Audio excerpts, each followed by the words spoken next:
Gentlemen, before we start our regular workshop here, we're going to have a public hearing, and it's regarding program year 2015 Consolidated Annual Performance and Evaluation Report.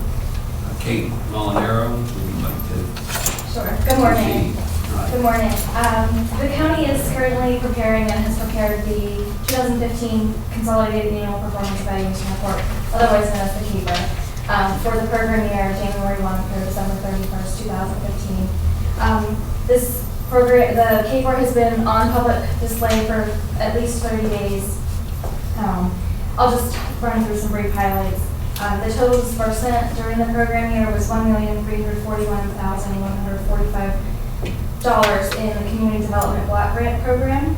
This included $117,000 of program income, which is repayments on loans that were issued, repayments on owner-occupied, rehabilitation deferred loans, that kind of thing. 95% of the dollars were spent on activities that benefited low, moderate income individuals and families. 14% was spent on public service activities, which is below the 15% limit. 17% on administrative activities, which is below the 20% cap. And the county this year met the timeliness standard of 1.5 with a 1.49 standard. So those are some brief highlights. I'd be happy to discuss further some of the activities or answer any questions at this time. Is your information documented? I'm sorry? Is the information you just went over documented? Yes. Okay. Does anyone on the board have any questions? No, but Anyone in the audience have any questions?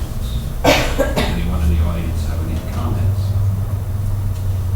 Hearing none, the public hearing is now closed. Thank you. welcome everybody to the Cumberland County Commissioners Workshop meeting of March 10th, 2016. Please rise and join me. I pledge allegiance to the flag of the United States of America and to the republic for which it stands, one nation, under God, indivisible, with liberty and justice for all. Call meeting to order at 9:02 a.m. and open the floor for any public comment. Hearing none, seeing none, we'll move on to item number 3, the call on Commissioner DeFilippo and Sue Carbaugh for press release and proclamation regarding intellectual developmental disability awareness month. Sue.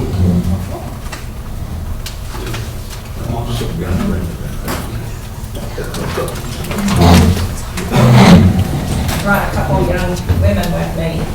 Okay.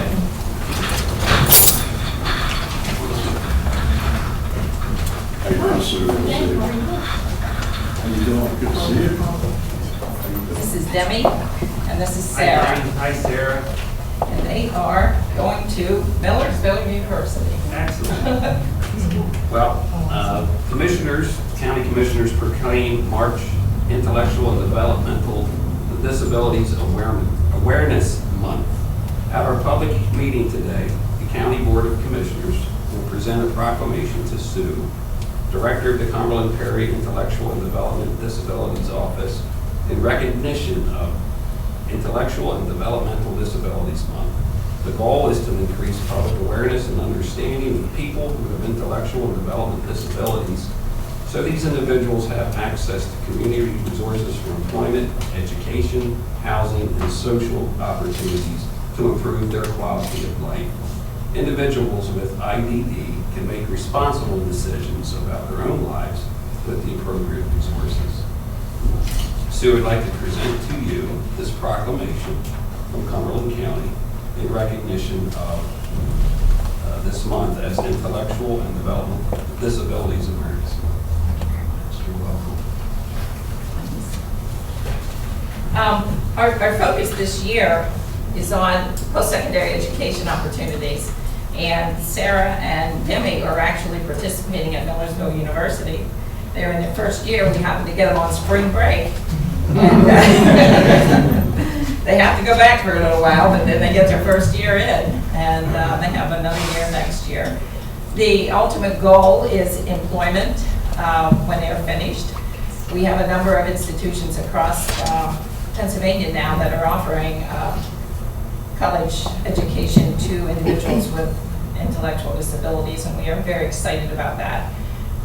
Their parents are also here, Steve and Donna, and we have Sherry Landis with us, who is the executive director of the Dream Partnership, which is charged with the development of the colleges and universities and community colleges across Pennsylvania that will offer these courses. So we're excited, we're happy that these two young ladies are doing it. One of the first things that they're getting to participate in at Millersville is the residential option as well. So they're staying there and they're having a great time and they're loving it and they're getting an education. So it's great. One over here.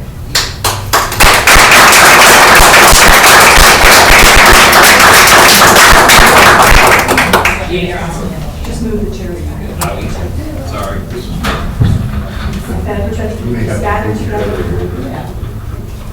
A little towards this way. Towards this way. Sarah, why don't you open that up? Here we go. Ta-da. Great.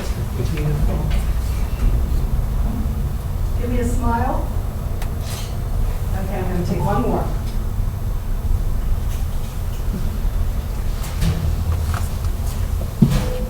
Smile. Thank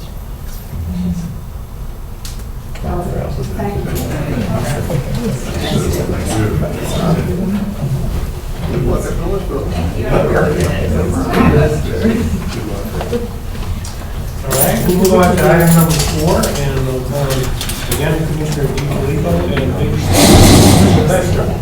Have a press release and proclamation regarding March American Red Cross Month in Cumberland County. Good morning. Hi. Well, thank you so much. I forgot my Red Cross pin. It's magnetic and it's like somewhere.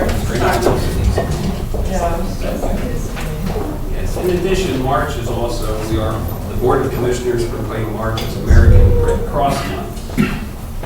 Today, our meeting, we will present a proclamation in recognition of American Red Cross Month to Megan and Vicki of the Central Pennsylvania chapter of the American Red Cross. The American Red Cross exists to provide compassionate care to those in need. The Red Cross's network of generous donors, volunteers, and employees share a mission of preventing and relieving suffering here at home and around the world. So we would like to present to you this proclamation announcing American Red Cross Month, March 2016 from Cumberland County. Thank you. Please feel free. Thank you. Appreciate you having me here this morning, and we certainly appreciate the proclamation and the support of not only the commissioners, but the entire town for our work and disaster recovery, service to the armed forces, and just appreciate it very much. Thank you for having me. It was a pleasure to meet you. Thank you.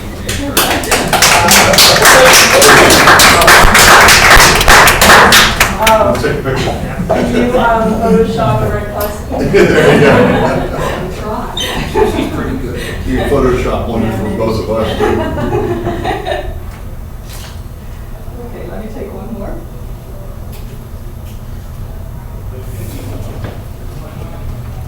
Smile. Perfect, thank you. Thank you. Thanks for everything. Cheers.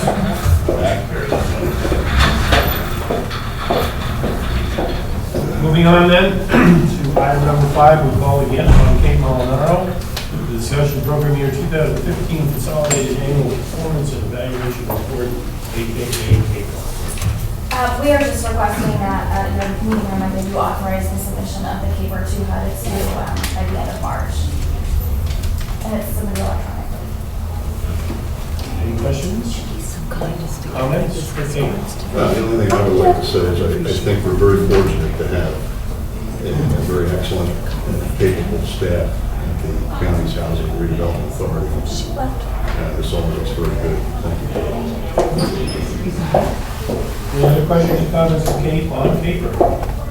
All right, Kate, stay up, please, for number 6. We have discussion regarding acceptance of Emergency Solutions Grant ESG Program Agreement from Pennsylvania Department of Community and Economic Development, total contract amount $516,142. In January, DCED awarded the county this $516,142 contract for the Emergency Solutions Grant Program. This includes $10,188 for street outreach activities, $200,000 for the emergency shelter activities. This is typically used for operations expenses at the safe harbor. $231,786 for rapid housing activities, which includes rental and financial assistance to homeless families and individuals. $54,000 for homelessness prevention activities. This is for, again, financial and rental assistance to families at risk of becoming homeless. And then $1,512 for the HMIS component, which is the state's mandated reporting system. And then $18,656 for administration. And that is the 3% limit on this. And so we would request that you accept this contract. Kate, is there any match on this? It's a dollar for dollar match. Typically the county needs that using its community development block grant allocation that it awards to Safe Harbor, as well as donations and volunteer work from Safe Harbor, and then the continuum of care programs that the housing authority administers. So the total amount of the grant is $516,000, is that? That's correct. That's match. Have we had, and I know we had some issues with the Emergency Solutions Grant Program previously. They've been now resolved, or? I mean, is the bureaucracy in Harrisburg working a little bit better, Yes, even though they don't have a budget? I mean, Yes, I think so. They've been working very closely with Don Yorl on our staff to develop spend down timeframes so that they'll be better able to recapture dollars that we don't think that we're going to spend. I don't anticipate that being a problem because the county is a good reputation of spending the dollars that they're allocated. Okay, any other questions, comments for Kate on this one? Thank you, Kate. Thank you. We're on to item number 7.2. Request from Turnstoner for time extension for bridge projects. Sure, Commissioners, this is really administrative action, extending our contracts for Wolf Bridge and Craighead Bridge. Wolf Bridge by 18 months, Craighead Bridge by 9 months. Typically, these contracts end in March. We just need to extend the contracts. It doesn't impact the schedule of our projects. It's just, again, an administrative measure. This time, though, we did go with an 18-month extension for Wolf Bridge and a 9-month, 18-month for Wolf Bridge and a 9-month extension for Craighead. So it gives us a little more time than the typical 6-month extensions that we would be willing to ask. We like it when you come back and ask for more time, so don't be bashful. Okay? I won't. Kirk, I called you this morning. I got a call from a resident asking about they heard that Wolf Bridge project's not even on the schedule, which I told them I believe it is.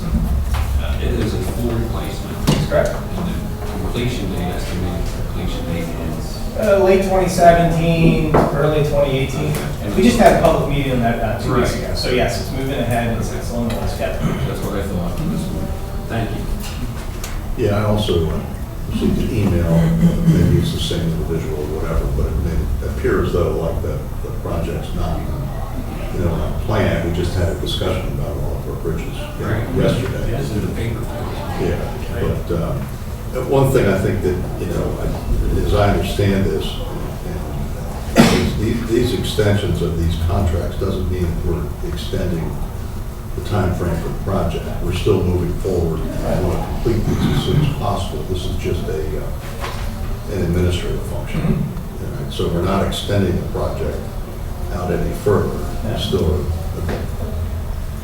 If I could ask you a question, is there any documentation, because none of it has come through my office, to note an extension of the time agreement with HRG to extend, in both cases, looks like their preliminary engineering? With documentation.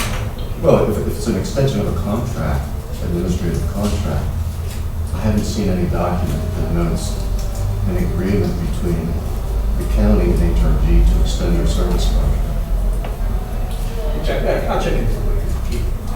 Has their service contract expired? Let me check that. Again, I'm not sure. We'll work that out with people. Because if it is a contract extension, there should be some documentation that's Okay, you will clarify that before we have to act on this one. As Wednesday. Wednesday. Thank you.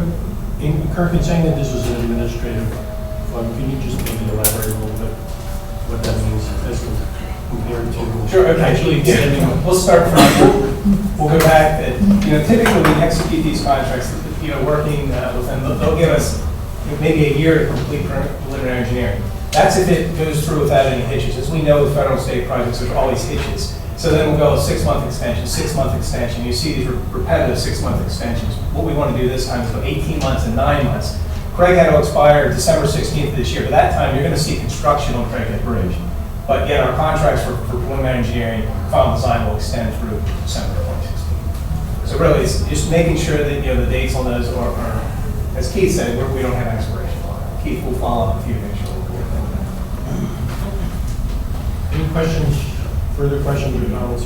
No, the only thing I would say though is that I think it's important for you to apprise us of the reasons for any delays or extensions.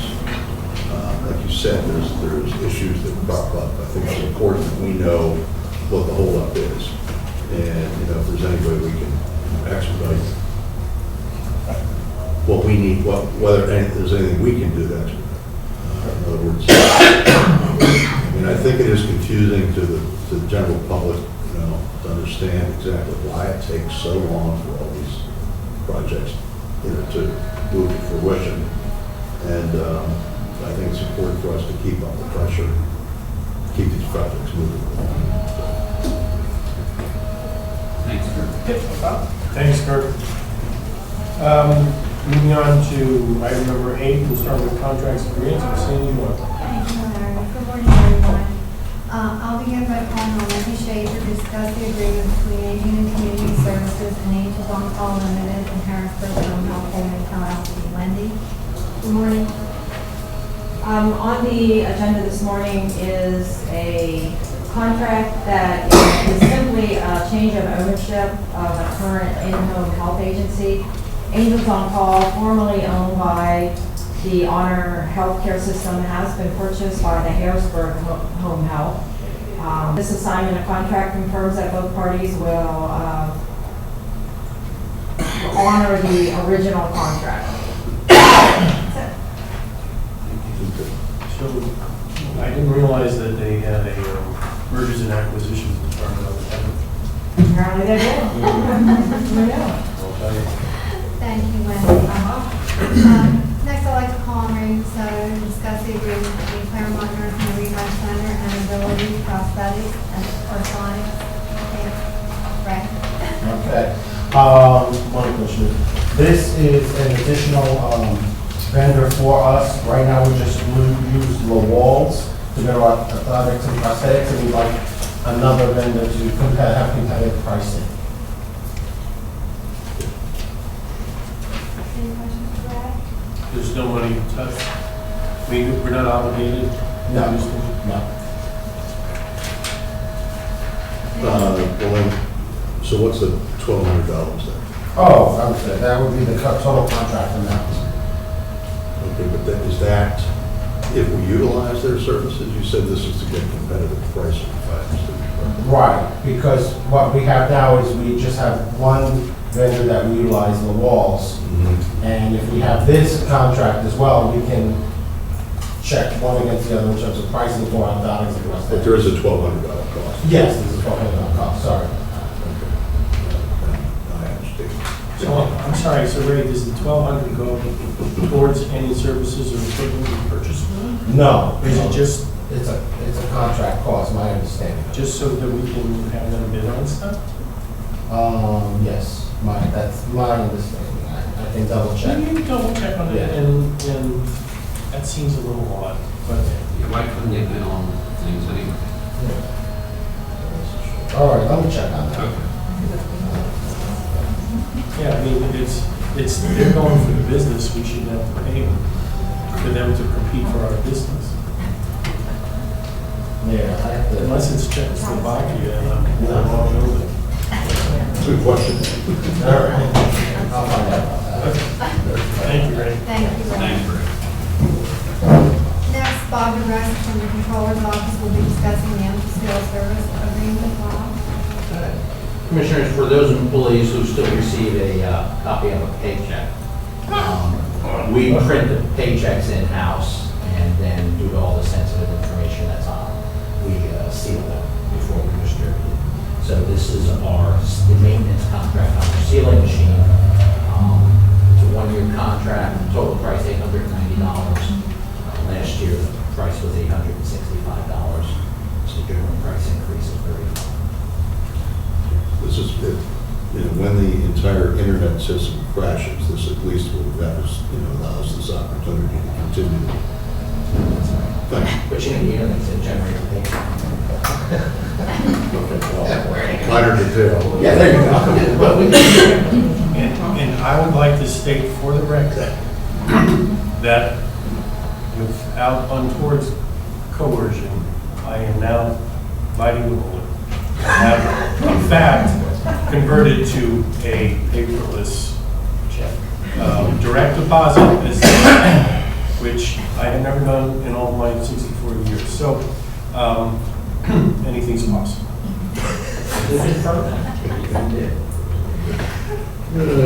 Thank you, Bob. I'm trying to set an example. Okay, next I'd like to call on Lori Rattle to discuss the TransUnion TLO software agreement. Lori? Good morning. We're here requesting approval to contract with the TransUnion Credit Reporting Agency for TLO software. It's an investigative tool that's used by law enforcement nationwide. We believe it will increase our ability to locate people that we're currently having a difficult time locating, and that will directly result in an increase in our collections. The amount is $3,000 annually, and there is a line item in our budget to cover that currently. And Lori, can you just, who else uses these and how did we find out about it? And what are the advantages that it gives us in terms of collections that we wouldn't have without? The information was passed on to us through local law enforcement agencies that are currently using it, as well as the constables that we have contracted as warrant agents under review. When does the contract start? We're looking at April 1st. Did they indicate, they meaning TransUnion, what we can expect as far as a payback? We have a 2-week trial period prior to that, but in doing a demonstration with them, it gives us the ability, basically, anytime someone receives a credit inquiry on their credit report, all that information goes into a database and is streamlined, so you have accurate and current information as to financial situations, current addresses, assets, employment. Thank you. Lori, is this like the only software company that provides this service? There's public websites, like we've currently been using the LexisNexis system that's contracted through the county. What we find is that information is usually out of date by about 2 years or more. So this would be more current information, and there's a credentialing process to gain authorization to use this program. So it is only government and law enforcement that's authorized, so it is protected. So you're getting more current, up-to-date information, and that would help in locating these individuals than you could from other sources. Correct. And the notion is that you could use this and it, in some shape, narrow form, make sure this pays for itself. Correct, because currently we're spending a lot of time just trying to locate these people. Unfortunately, once they come off supervision with adult probation, they happen to be very transient people and move almost biannually. So we're having a hard time getting a good address to even serve notices, let alone if it comes to a warrant and service of that warrant. Well, I guess my question is, does this need to be bid? Do we need to, an RFP? Does, has the solicitor's office reviewed any of this? Or my question has to do, is this the only company that that provides this other than what we're currently using? Through the credit unions, yes. Under the county code, it does not need to be. Okay. There's a minimum amount that's well under. It's also It's also software services. There's a specific exception. Okay, so it still didn't answer my question, I don't think. Is this the only company that does this? Privately, yes. Like I said, there's public websites that you can access without a fee, but they're not as accurate in their information. Okay. I had no problem, and this would allow us then, we have the names of all those who are in debt to the county. Correct. So we're not only talking about people who recently, essentially have not paid up, but gone No, back this through is time. also those old cases that we are Okay. still working to collect on. And I think that's important. Absolutely. I think I've talked about that before. Yes. Some people who may have been back on their feet for some time, but still owe a debt to society, including the victims of crime and also the costs that they owe to the county, so. Yes, and as you recall, we are actively seeking those people as well as the current cases. Okay. Well, thank you.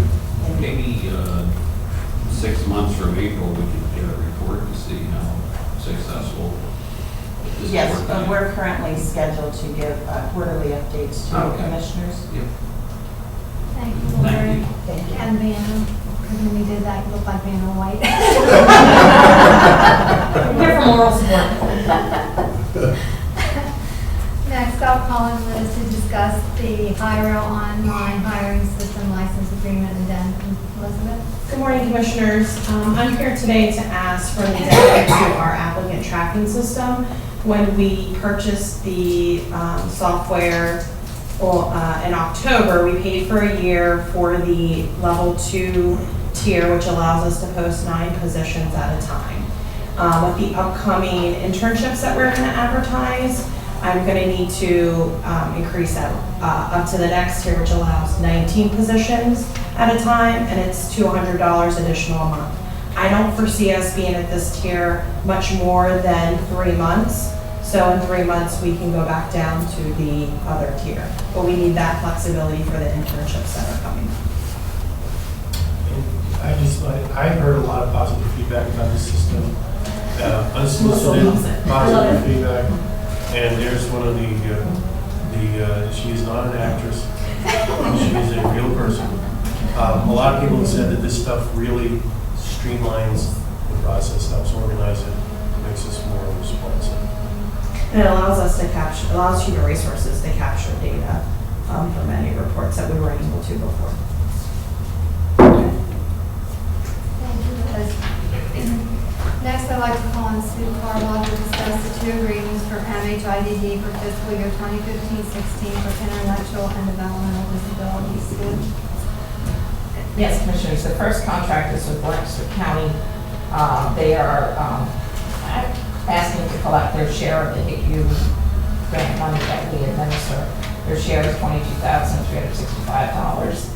The other contract is for the Center for Independent Living. They do our independent monitoring or customer satisfaction surveys. Their contract for the year is $35,520. This is all state money. These dates correct, it says July 1, 2015. Yes, because their fiscal year start. So you're asking for approval at this date and time for, I don't get it, sorry. Oh, it's because of the delay in the budget? Yeah, okay, fair enough. Thank you, Sue. Next, Claudia Gardner will be joining us via video teleconferencing to discuss the submission of Emergency Management Performance Grant application to FEMA. Claudia? We have for you the annual EMPG grant, which is the Emergency Management Performance Grant.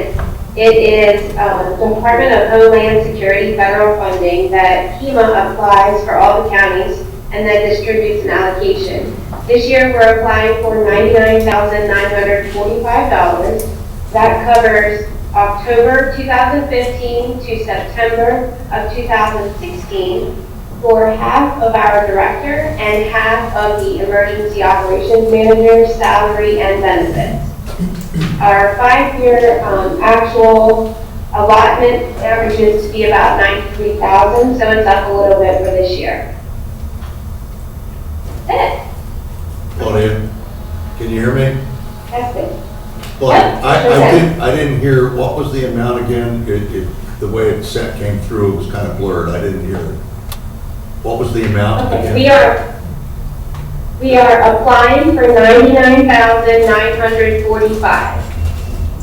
And then once all of the applications for all the counties, they will send us an award letter with our actual amount. Okay, thank you. Claudia, do they usually give us 100% of what we ask for? Yes, usually. Yeah, fingers crossed. Are there any other questions for Claudia? Thank you, Claudia. You're welcome. Have a good day. You. Thank you, Sandy. Item number 9, public bid on Lori Riegel. Request to authorize advertising for proposals for third-party collection services. Good morning again. This is a RFP that we would like to use to gather information on collection agencies and how they may assist us in the collection process. If you recall, the collection policy that was approved by the Board of Judges did allow for collection agencies, so we'd like to explore that further. Currently, as you know, we worked on the old cases, which was very time-consuming, but did manage to recover $106,000. We believe that collection agencies could boost that number even further. Any questions for Lori? Yeah, did we currently use third-party collection services? I mean, Currently, National Bond and Collection Agency is contracted with adult probation. They charge a 25% fee of what they collect. The initial 8 accounts were sent to them in December of 2011, and as of January of this year, they collected $153,000 that was returned to the county. So that's net of their fee. Yes. so we're looking to see what else might be out there instead of this. Correct. Good idea. All right. And will adult probation continue to use its own collection agency, or are we going to use, is everybody involved in the collections business going to be sharing the same? We would like it to be a collaborative effort with adult probation, that we're all using the same company or companies. So they would be involved in reviewing the proposals? Yes. Thank you. And this would be at no additional cost to the county, obviously.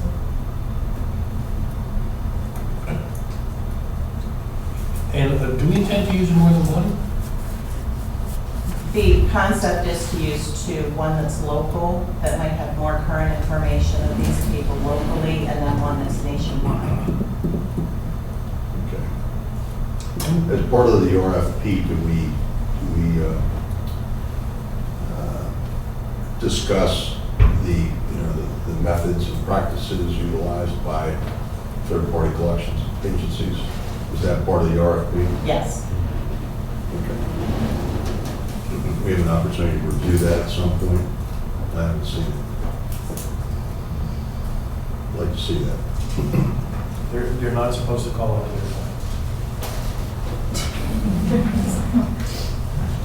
Okay, so you'll share that, you'll make that available to Yes. commissioners, please. All right, any other questions for Lori? Thank you, Lori. All right, we have 3 capital project requests, 2 vehicles, and not that much less expensive than server.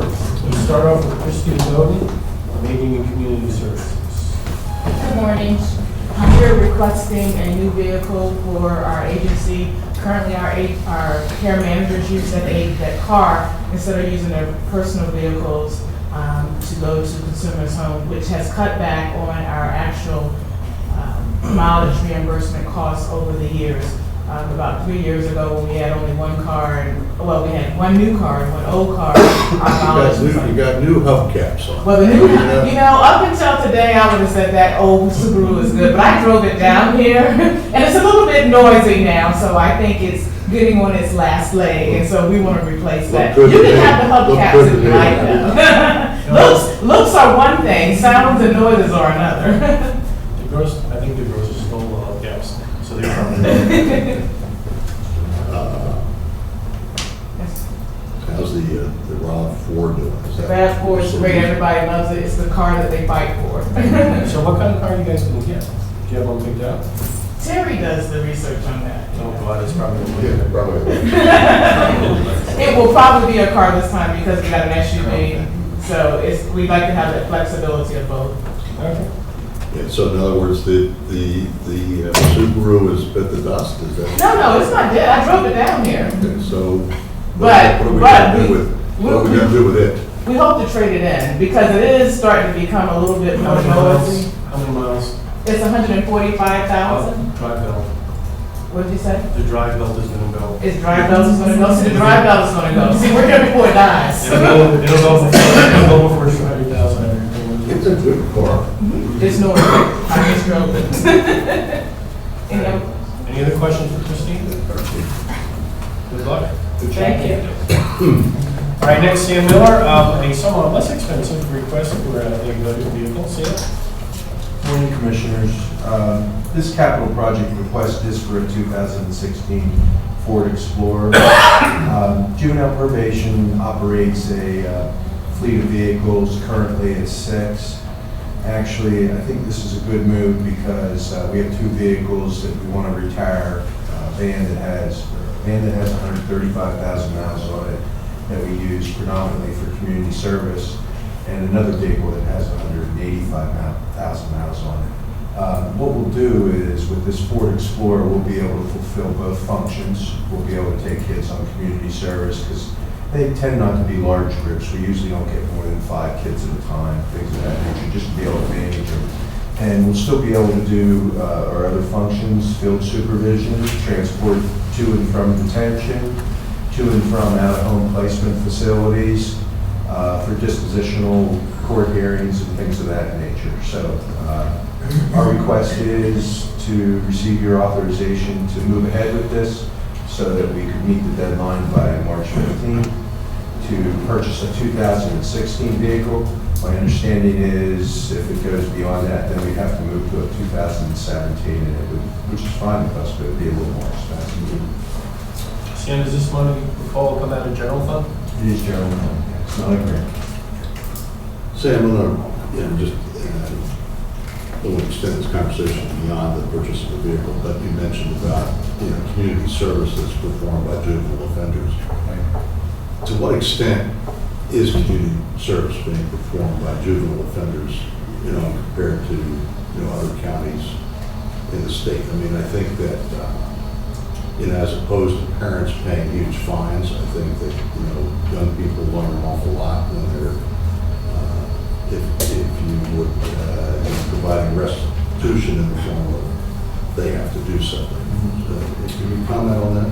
Yeah, I think we do have a good program. I've been in charge since 2004, and one of the first things I did was establish what's referred to as restitution funds. The name changes a little bit. We actually have 3 different funds. One, affectionately, my people call Sam's Club, which is all, it's not taxpayer money, it's fees generated from youth that are either adjudicated delinquent or receive a consent decree disposition. They pay a $25 or $50 fee, and it goes into Sam's Club, a restitution fund authorized by the legislature, that can then be utilized to be paid directly to victims when youth do community service hours. They're paid at minimum wage.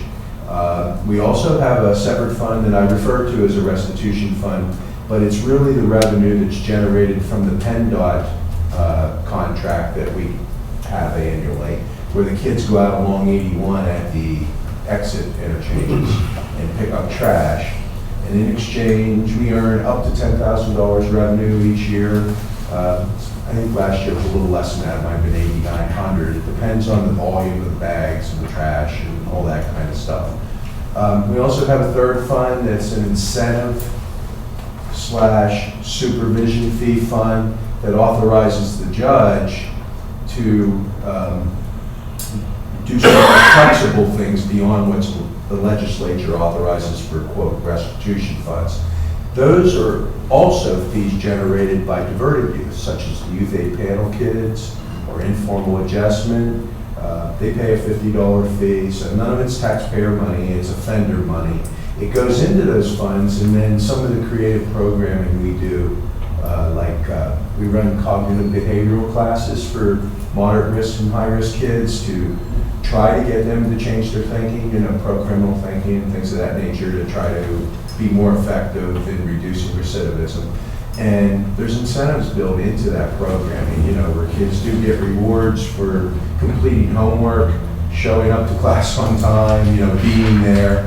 Some of these are pretty problematic kids, so we authorize incentives, and the money is taken from the supervision fee/incentive fund. Okay. So I don't, now, in terms of outcomes as compared to other jurisdictions, I'd say we're in the top 1/3 in terms of hours. There are some counties that really pack on the hours. Traditionally, we put on 25 hours of community service for each offender that comes to court. The judges do sometimes go higher than that. District attorney will sometimes request, because of the specifics of the offense, we'd like 100 hours or 150 hours, and we do that. But our traditional obligation is 25 hours. We've been real successful with that. We're one of the highest, if not the highest in the state in, after that's been assigned, getting it completed. It's like a 99% completion rate. So I think we're in good stead. I'm not going to lie to you, about 6-8 years ago, I had 3 probation officers working in that unit. Because of allocation of resources and manpower requirements, I only have 1 right now. Does a real good job. I think we're still doing a real good job with it, but we have a lot of different areas to cover. We run COG planning, which is by probation officers, to do some of the other more creative things that we do with evidence-based programming. I'm not able to put 3 probation officers in there and say, do all the projects. So I have 1 guy that pretty much spearheads it. Well, we can discuss this further. I just have an interest in it. We have, a lot of needs in this county that are not being met, that could potentially be met in terms of either community service on behalf of offenders, whether that's adult offenders or juvenile offenders. So I think it's, I know that we have a work release at the prison. We have some municipalities taking advantage of that in terms of helping with projects that they otherwise would not be able to address. And it always comes down to the issue of supervision, which, is important. But in any event, it's an interest that I have in terms of, alternative punishment. So I think we do a good job with it, and I know you've talked to me about this once or twice in passing.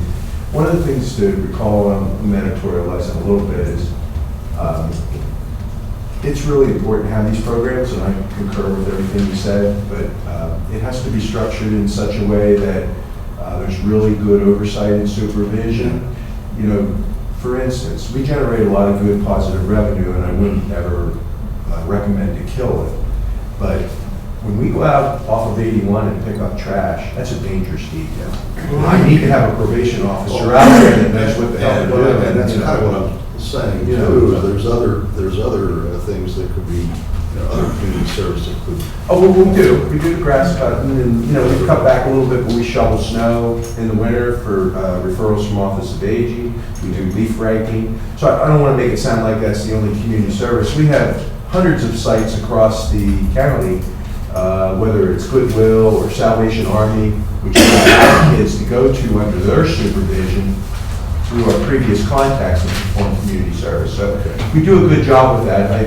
To finish my point, I've found that smaller groups with close oversight is the safest the best long-term solution to run these community service details, because all it takes is one kid wandering onto the highway at, out 81, we're not doing this anymore, so we have to pay attention, we have to do it right, and I don't want to jinx myself, but we've been doing it, and we haven't had any mishaps, Thanks. Thank you. Sorry for a long time. Thanks, Dan. Now the nursing home's new server. Are you going to do this with Mark? Or are you going to do it by yourself? Let's start it off. All right. Okay, back in January 6, 2009, we did purchase the server, and Dell only warranted it for 7 years. As this was defined as end of life, we kept the server in production for the useful life, and the warranty expired on January 2015. On March 8th, the server had a hard drive failure, and we had a spare drive, but we were only able to resolve the issue with. We do need this system because it does basically handle all of our entire electronic medical record. And So this is for total replacement of new server? Correct. This is going to replace actually 2 servers. We've had some performance problems with the Keen application itself. We've had to split some resources off of that server and move it to another server, which we had spare kind of old junk parts that we built for this process to help improve the application. It's still it's better, but it's still struggling. It's out of warranty. We lost a hard drive Tuesday. It's So just for everybody's information, who might not already know this, a Keen is our electronic medical records, which is key for, it's important, it's essential for our reporting to CMS. yeah, all of our medical documentation is the key. Okay. Given that it costs almost as much as a car, can we take the old server, put some wheels on it, and maybe transport residents to their appointments? We can try, but then we have liability issues with All that. right, good point. Any questions about the real server, the new server? Greg, was this a budgeted item? Yes, this was a budget item, because I remember. Capital project, there's money in the budget to cover this. Yes.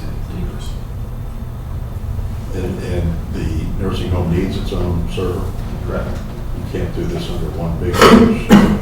This is one big server that's going to cover Keen and their F drive and Caldwell system and multiple other systems that the nursing home uses. I just was curious as to whether this could be piggybacked onto something else and then maintain Too large. the firewall between the.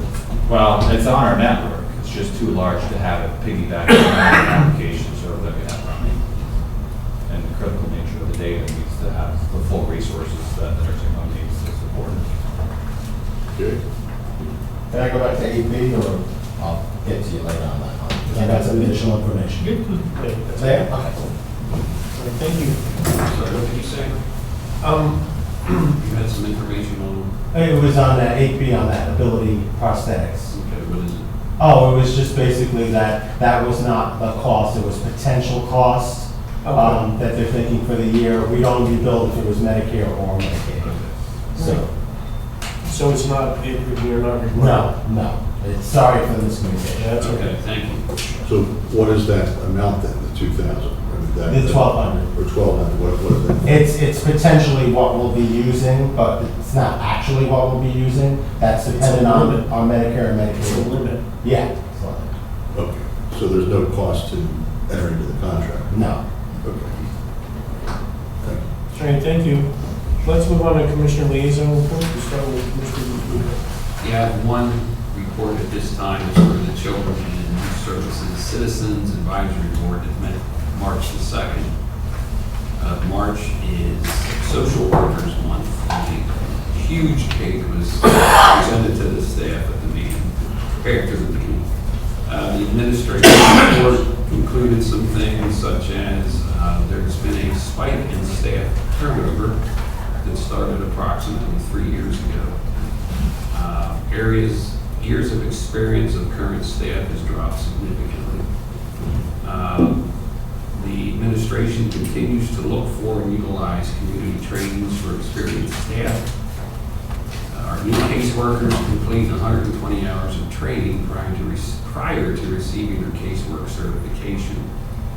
Some other information, police departments are available to assist workers going into the field, and the agency has a check-in system where the supervisor on call checks on workers still in the field at 7:30 p.m. every night. And that is future meetings, not established yet, that it will be determined in the future. And that's it for my liaison report. Any questions for Commissioner DeFilippo? Commissioner Herzog?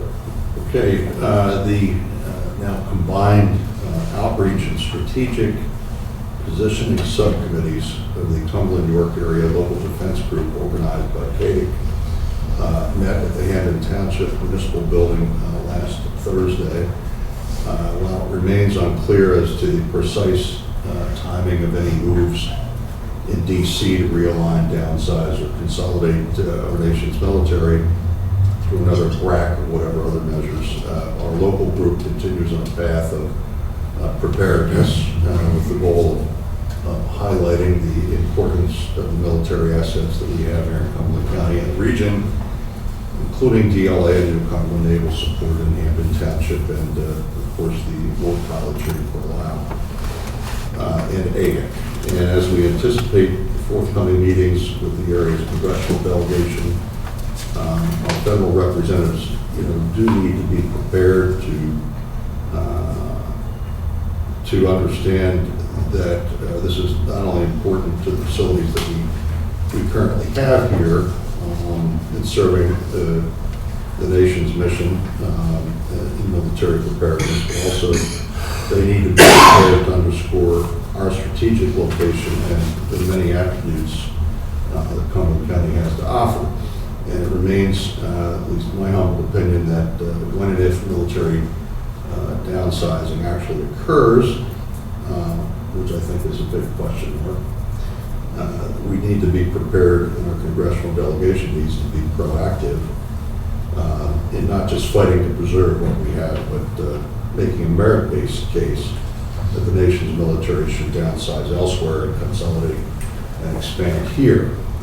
The local defense group, as I understand, is planning a trip to meet with military officials in Washington, D.C. later this month, and a meeting is planned with members of Congress, I believe, on April the 20th. And I serve as one of the locally elected officials on this subcommittee, along with Township Commissioner Al Beanstock from Hampton Township. I have and then I understand these meetings, there have been apparently some hired consultants that CADIC is engaged with, that apparently are lobbyists in Washington, D.C. and so forth, so we'll see whatever they might be able to bring to the table. It's kind of it is with regret today that I report that Ben Loudermilk, the executive director of our county's Housing and Redevelopment Authority, has accepted a new job opportunity as special assistant to the Secretary of the State Department of Human Resources for housing programs. In this case, Cumberland County's loss is definitely the state's gain. For the past number of years, we've been very fortunate to have someone of Ben's caliber and expertise serving on our county's redevelopment and housing authorities.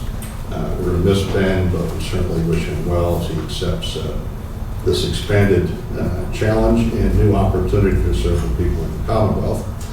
A special meeting this week, the Redevelopment Authority and Housing Authority boards discussed Ben's impending departure, and they've engaged Chris Galata, a previous longtime director of our redevelopment and housing authorities, to assist in the search for Ben's replacement. Chris is not himself in returning to the position, but he certainly has a good grasp on the duties and responsibilities. Also, in the interim, the authority's finance officer, Dave Bauer, will assume the role of interim executive director.